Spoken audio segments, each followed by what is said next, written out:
Es ist ein Hobby, das man mit viel Leidenschaft macht, wo einfach wirklich die Kollegschaft aber mehr oder weniger im Mittelpunkt steht in meinen Augen.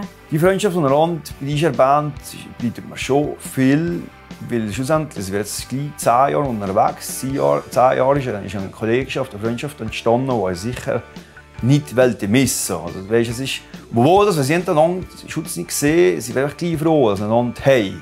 Dass wir etwas erzählen und einander gleich da sein für ein bisschen Probleme. Schlussendlich sind wir auch nichts anderes als Kollegen. Was dem einen nicht sehen kommt, kommt dem anderen sehen. Und ja, wir haben wirklich eine gute Dynamik drin. Sie haben auch ein paar Divas in der Band. Das gehört auch dazu. Ja, ich bin Probeleiter, das heisst, ich leite und die Band leitet. Nein. Bei der Probe ist es immer so ein bisschen tagesabhängig von uns allen. Meistens starten wir sehr seriös und sobald wir merken, dass wir im einen oder anderen Lied etwas verfeinern müssen, driften wir sehr schnell ab.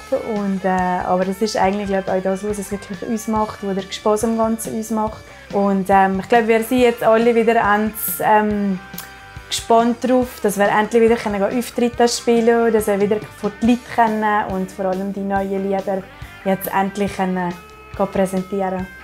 Musik ist etwas, was mir sehr viel bedeutet im Leben. Es ist ein guter Ausgleich zum Alltag und ich möchte das nicht missen.